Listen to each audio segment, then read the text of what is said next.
to Snoozecast, the podcast designed to help you fall asleep. Find us on snoozecast.com and on our new YouTube channel at Snoozecast as well. This episode is brought to you by the gaiety of a party. Tonight, we'll read advice about being a good conversationalist and why you should never say bovine continuation when you mean cow's tail. From the book Etiquette in Society, in Business, in Politics, and at Home, written by Emily Post and published in 1922.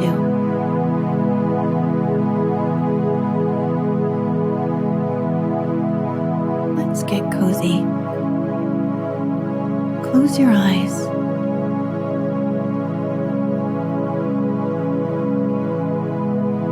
Relax your body into the softness of your bed.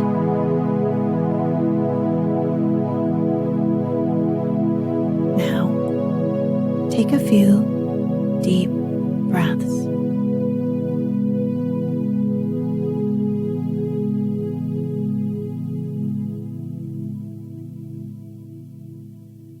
Ideal conversation should be a matter of equal give and take.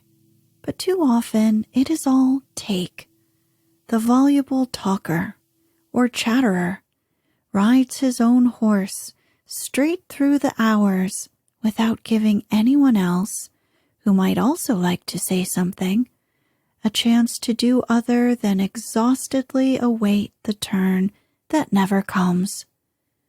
Once in a while, a very long while, one meets a brilliant person whose talk is a delight, or still more rarely, a wit who manipulates every ordinary topic with the agility of a sleight-of-hand performer to the ever-increasing rapture of his listeners.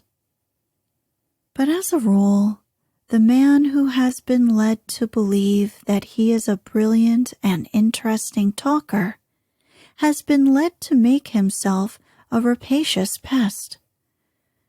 No conversation is possible between others whose ears are within reach of his ponderous voice. Anecdotes, long-winded stories, dramatic and pathetic, stock his repertoire. But worst of all are his humorous yarns, at which he laughs uproariously, though everyone else grows solemn and more solemn. There is a simple rule by which if one is a voluble chatterer, to be a good talker necessitates a good mind, one can at least refrain from being a pest or a bore. And the rule is merely to stop and think. Think before you speak. Nearly all the faults or mistakes in conversation are caused by not thinking. For instance, a first rule for behavior in society is, try to do and say those things only which will be agreeable to others.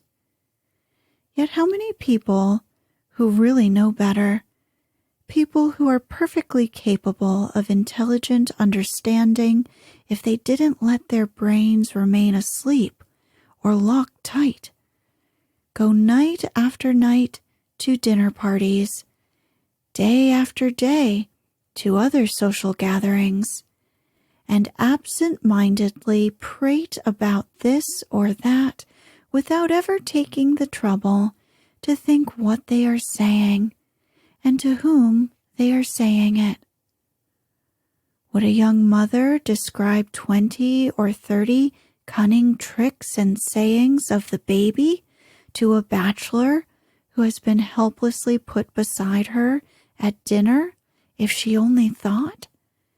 She would know very well, alas, that not even a very dear friend would really care for more than an hors d'oeuvre of the subject at the board of general conversation. The older woman is even worse, unless something occurs, often when it is too late, to make her wake up and realize that she not only bores her hearers, but prejudices everyone against her children by the unrestraint of her own praise. The daughter who is continually lauded as the most captivating and beautiful girl in the world seems to the wearied perceptions of enforced listeners annoying and plain. In the same way, the magnificent son is handicapped by his mother's or his father's overweening pride and love in exact proportion to its displayed intensity. On the other hand, the neglected wife, the unappreciated husband, the misunderstood child, takes on a glamour in the eyes of others equally out of proportion. That great love has seldom perfect wisdom is one of the great tragedies in the drama of life. In the case of the over-loving wife or mother, someone should love her enough to make her stop and think that her loving praise is not merely a question of boring her hearers, but of handicapping unfairly those for whom she would gladly lay down her life. And yet few would have the courage to point out to her that she would far better lay down her tongue. The cynics say that those who take part in social conversation are bound to be either the bores or the bored, and that which you choose to be is a mere matter of selection. And there must be occasions in the life of everyone when the cynics seem to be right. The man of affairs who, sitting next to an attractive-looking woman, is regaled throughout dinner with the detailed accomplishments of the young woman's husband. The woman of intellect who must listen with interest to the droolings of an especially prosy man who holds forth on the super-everything of his own possessions, cannot very well consider that the evening was worth dressing, sitting up, and going out for. People who talk too easily are apt to talk too much, and at times imprudently, and those with vivid imagination are often unreliable in their statements. On the other hand, the man of silence, who never speaks except when he has something worthwhile to say, is apt to wear well among his intimates, but is not likely to add much to the gaiety of a party. Try not to repeat yourself, either by telling the same story again and again, or by going back over details of your narrative that seemed especially to interest or amuse your hearer. Many things are of interest when briefly told and for the first time. Nothing interests when too long dwelt upon, little interest that is told a second time. The exception is something very pleasant that you have heard about A, or more especially A's child, which having already told A, you can then tell B and later C, in A's presence, of course.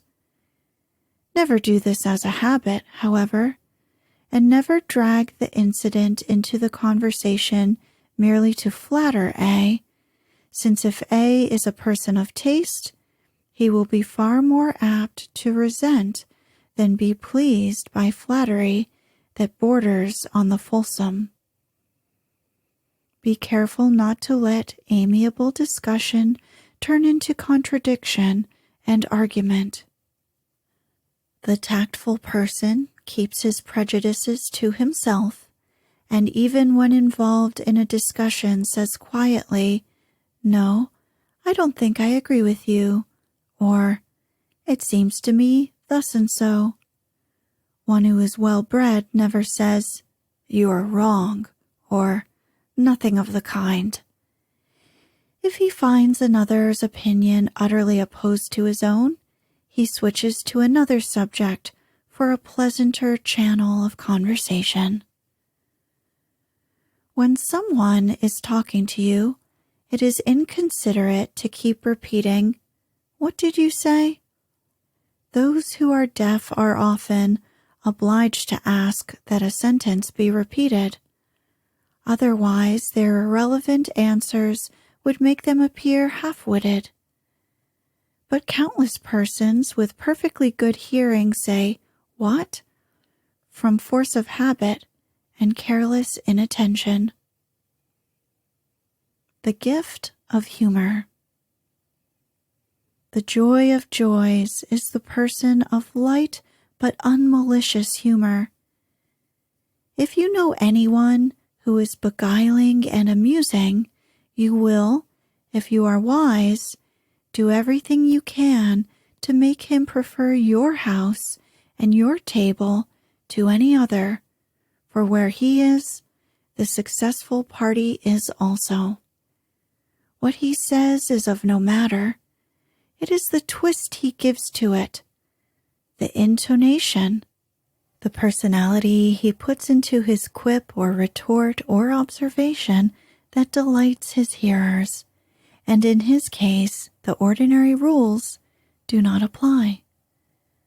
Eugene Field could tell a group of people that it had rained today and would probably rain tomorrow, and make everyone burst into laughter, or tears if he chose, according to the way it was said. But the ordinary rest of us must, if we would be thought sympathetic, intelligent, or agreeable, go fishing. Going fishing for topics. The charming talker is neither more nor less than a fisherman. Sitting next to a stranger, he or she wonders which fly she had better choose to interest him. She offers one topic, not much of a nibble. So she tries another, or perhaps a third, before he rises to the bait. The door slammers. There are people whose idea of conversation is contradiction and flat statement. Finding yourself next to one of these, you venture, "Have you seen any good plays lately?" "No, hate the theater." "Which team are you for in the series?" "Neither. Only an idiot could be interested in baseball." "Country must have a good many idiots," mockingly. "Obviously it has." Full stop. In desperation, you veer to the personal. "I've never seen Mrs. Bobo Gilding as beautiful as she is tonight." "Nothing beautiful about her. As for the name Bobo, it's asinine." "Oh, it's just one of those children's names that stick sometimes for life." "Perfect rot. Ought to be called by his name," etc. Another, not very different in type, though different in method, is the self-appointed instructor whose proper place is on the lecture platform, not at the dinner table. "The earliest coins struck in the Peloponnesus were stamped on one side only, their alloy," etc. Another is the expounder of the obvious. "Have you ever noticed," says he, deeply thinking, "how people's tastes differ?" Then there is the vulgarian of fulsome compliment. "Why are you so beautiful? It is not fair to the others," and so on. Tactless blunderers. Tactless people are also legion. The means to be agreeable elderly man says to a passing acquaintance, "20 years ago you were the prettiest woman in town," or in the pleasantest tone of voice to one whose only son has married, Why is it, do you suppose, that young wives always dislike their mother-in-laws? If you have any ambition to be sought after in society, you must not talk about the unattractiveness of old age to the elderly, about the joys of dancing and skating to those that do not dance or skate, or about the advantages of ancestry to the self-made. It is also dangerous, as well as needlessly unkind, to ridicule or criticize others, especially for what they can't help. If a young woman's familiar or otherwise lax behavior deserves censure, a casual, unflattering remark may not add to your own popularity if your listener is a relative, but you can at least, without being shamefaced, stand by your guns. On the other hand, to say needlessly, "What a half-wit that boy is," can be of no value except in drawing attention to your own tactlessness. The young girl who admired her own facile adjectives said to a casual acquaintance, "How can you go about with that moth-eaten, squint-eyed bag of a girl?" "Because," answered the youth whom she had intended to dazzle, "the lady of your flattering epithets happens to be my sister." It is scarcely necessary to say that one whose tactless remarks ride roughshod over the feelings of others is not welcomed by many. The Boar. A boar is said to be one who talks about himself when you want to talk about yourself, which is superficially true enough, but a boar might more accurately be described as one who is interested in what does not interest you and insists that you share his enthusiasm in spite of your disinclination. To the boar, life holds no dullness. Every subject is of unending delight. A story told for the 1,000th time has not lost its thrill. Every tiresome detail is held up and turned about as a morsel of delectableness. To him, each pea in a pod differs from another with the entrancing variety that artists find in tropical sunsets. On the other hand, to be bored is a bad habit, and one only too easy to fall into. As a matter of fact, it is impossible, almost, to meet anyone who has not something of interest to tell you if you are but clever enough yourself to find out what it is. There are certain always delightful people who refuse to be bored. Their attitude is that no subject need ever be utterly uninteresting, so long as it is discussed for the first time. Repetition alone is deadly dull. Besides, what is the matter with trying to be agreeable yourself? Not too agreeable. Alas, it is true. Be polite to boors, and so shall you have boors always round about you. Furthermore, there is no reason why you should be bored when you can be otherwise.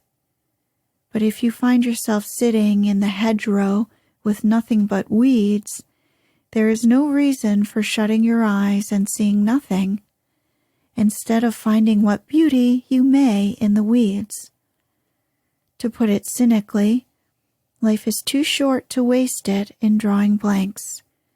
Therefore, it is up to you to find as many pictures to put on your blank pages as possible. A few important details of speech and conversation. Unless you wish to stamp yourself a person who has never been out of provincial society, never speak of your husband as Mr. except to an inferior.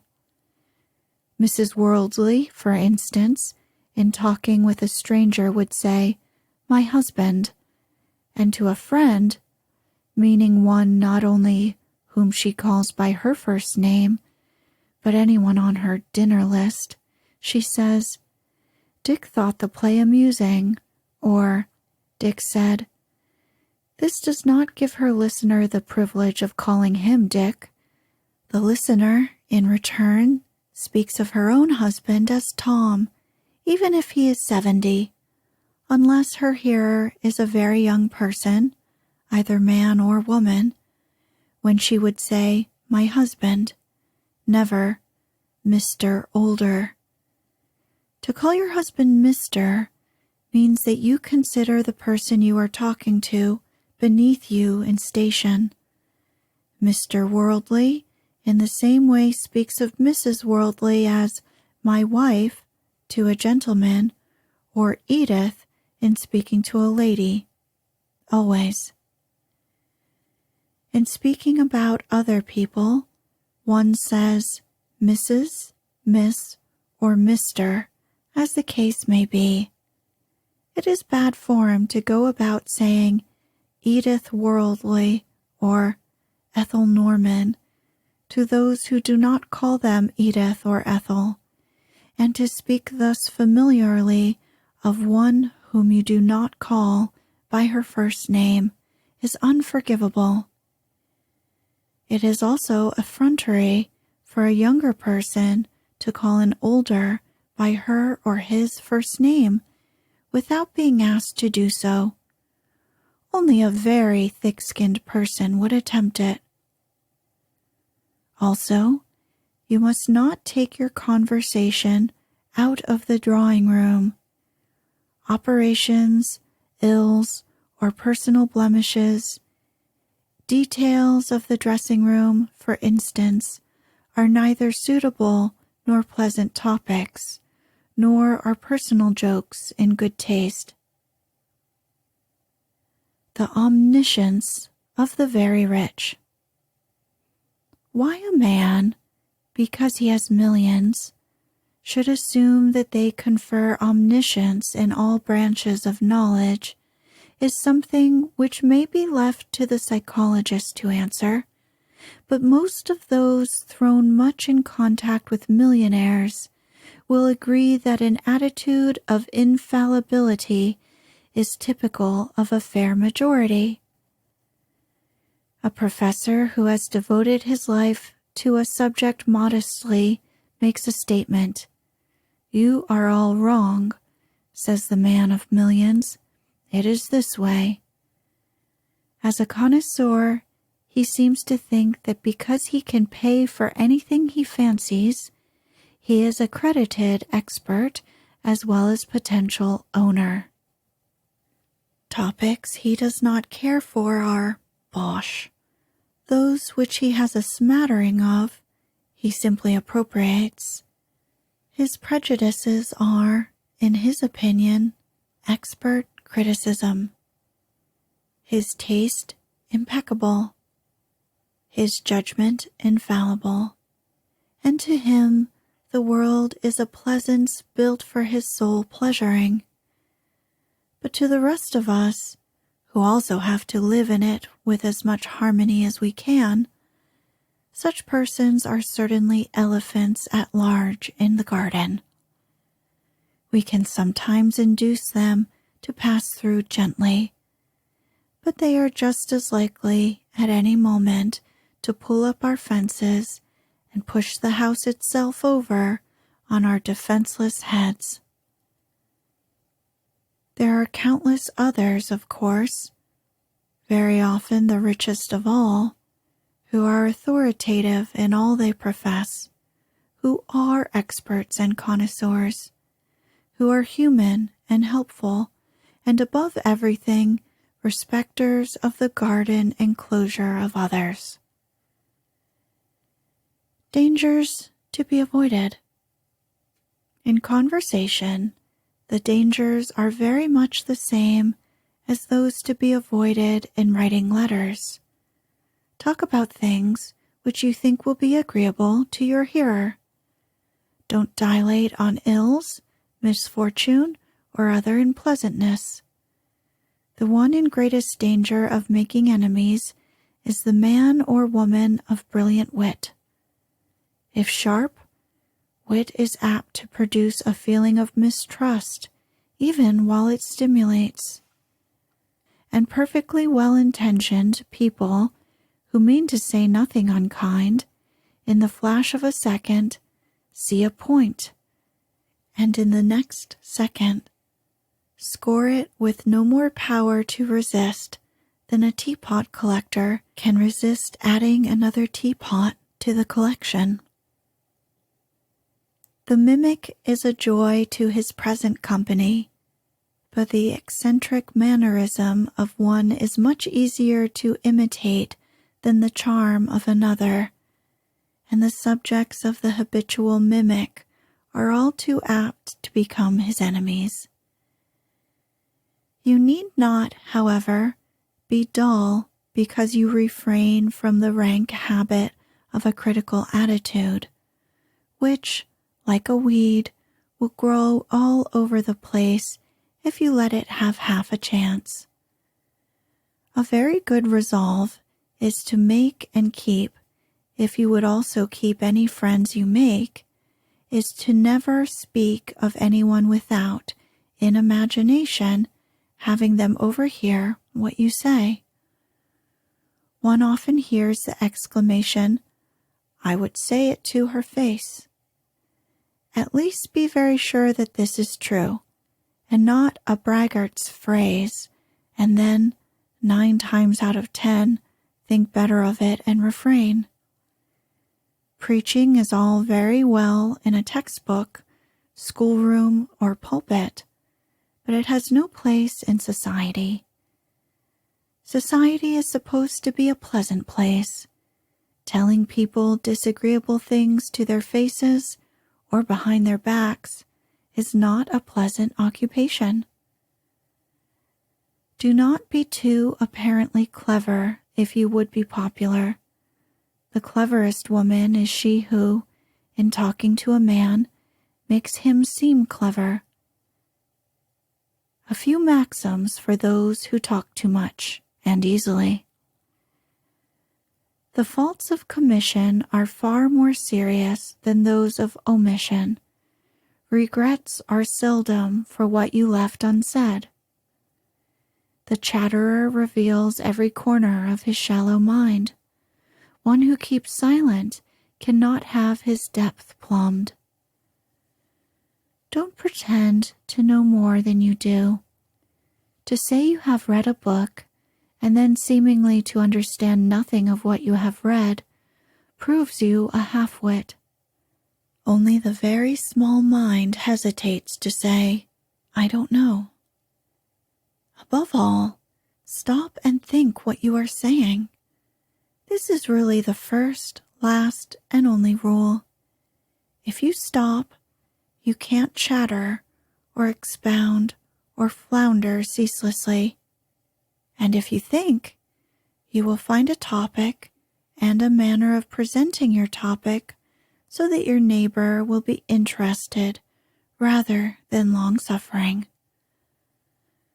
Remember also that the sympathetic, not apathetic listener is the delight of delights, the person who looks glad to see you, who is seemingly eager for your news, or enthralled with your conversation, who looks at you with a kindling of the face, and gives you spontaneous and undivided attention, is the one to whom the palm for the art of conversation would undoubtedly be awarded.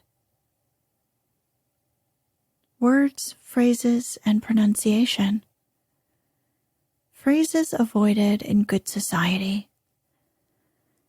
It is difficult to explain why some people avoid certain words and expressions that are admitted by etymology and grammar.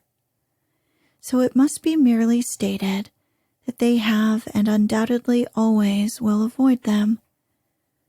Moreover, this choice of expression is not set forth in any printed guide or book on English, though it is followed in all literature. To liken best society to a fraternity, with the avoidance of certain seemingly unimportant words as the sign of recognition, is not a fantastic simile. People of the fashionable world invariably use certain expressions and instinctively avoid others. Therefore, when a stranger uses an avoided one, he proclaims that he does not belong, exactly as a pretended Freemason proclaims himself an outsider by giving the wrong grip, or whatever it is by which brother Masons recognize one another. People of position are people of position the world over, and by their speech are most readily known. Appearance, on the other hand, often passes muster. A showgirl may be lovely to look at as she stands in a seemingly unstudied position and in perfect clothes. But let her say, "My God," or "Wouldn't that jar you?" and where's her loveliness then?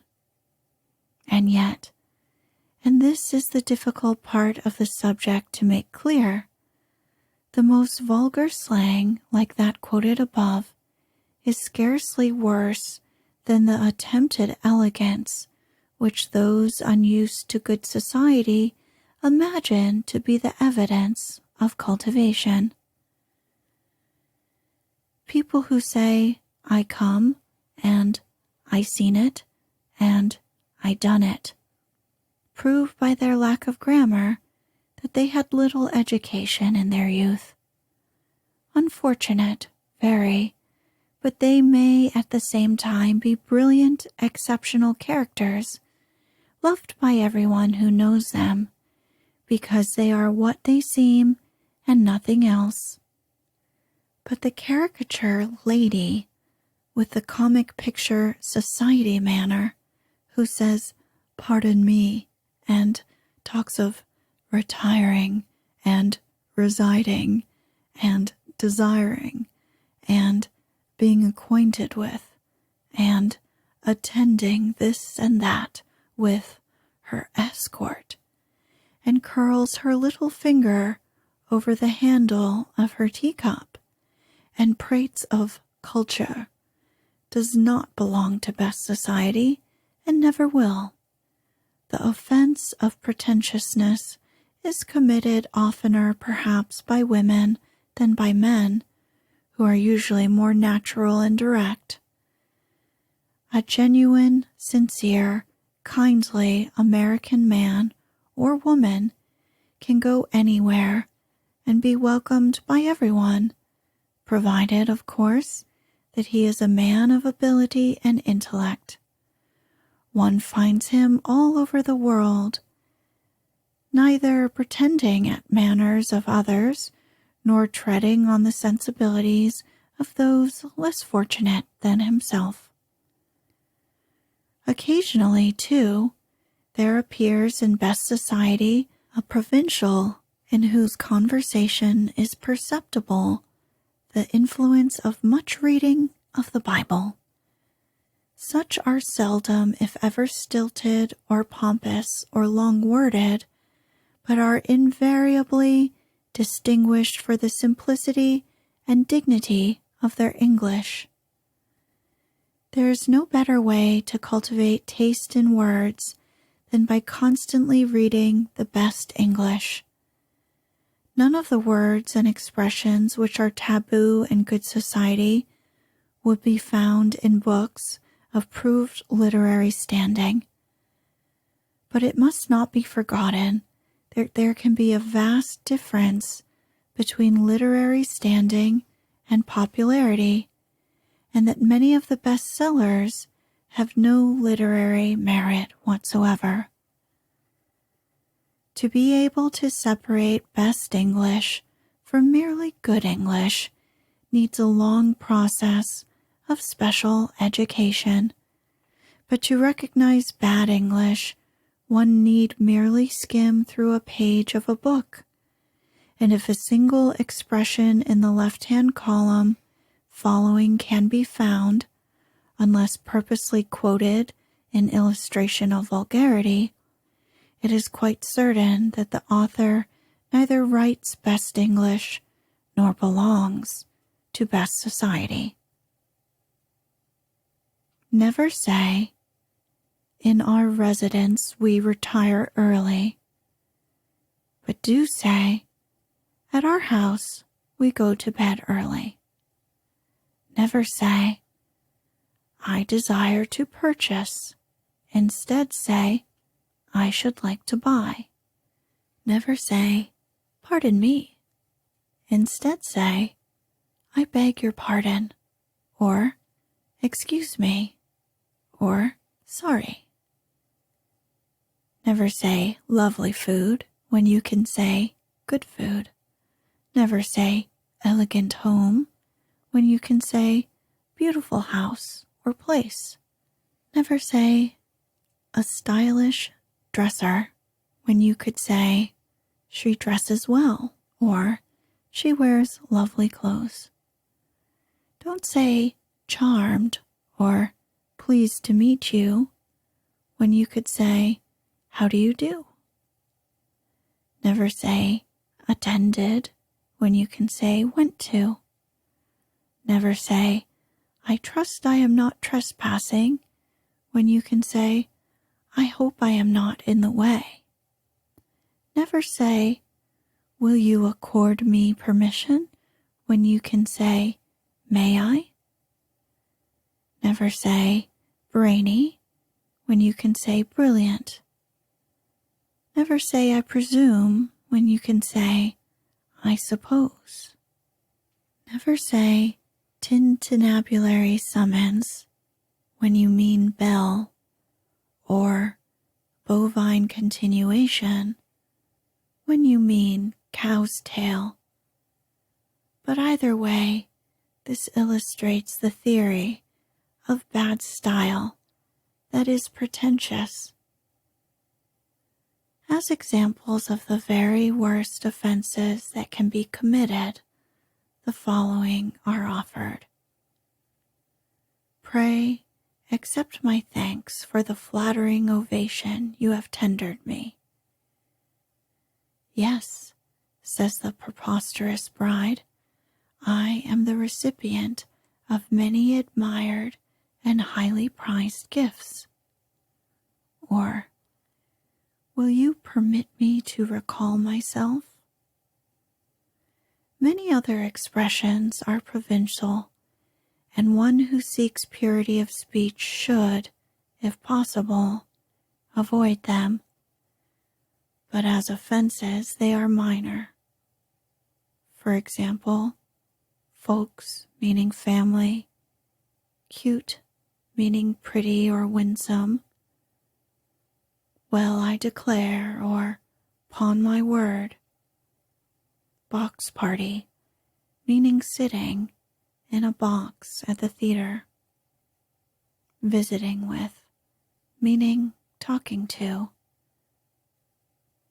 There are certain words which have been singled out and misused by the undiscriminating until their value is destroyed. Long ago, elegant was turned from a word denoting the essence of refinement and beauty into gaudy trumpery. Refined is also on the verge. But the pariah of the language is culture, a word rarely used by those who truly possess it, but so constantly misused by those who understand nothing of its meaning that it is becoming a synonym for vulgarity and imitation. To speak of the proper use of a finger bowl or the ability to introduce two people without a blunder as being evidence of culture in the highest degree is precisely as though evidence of highest education were claimed for whoever can do sums in addition and read words of one syllable.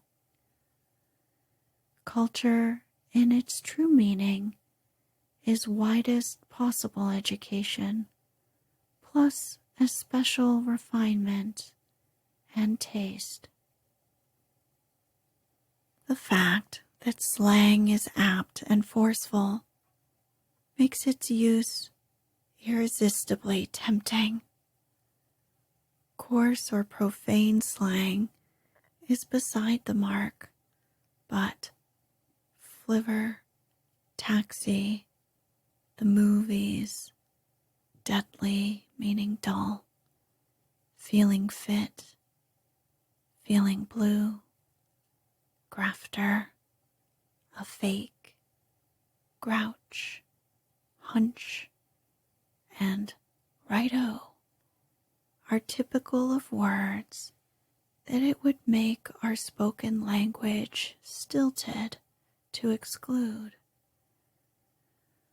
All colloquial expressions are little foxes that spoil the grapes of perfect diction, but they are very little foxes. It is the false elegance of stupid pretentiousness that is an annihilating blight which destroys root and vine. In the choice of words, we can hardly find a better guide than these lines. In words, as fashions, the same rule will hold. Alike fantastic, if too new or old, be not the first by whom the new are tried, nor yet the last to lay the old aside. Traits of pronunciation, which are typical of whole sections of the country, or accents inherited from European parents, must not be confused with crude pronunciations that have their origin in illiteracy.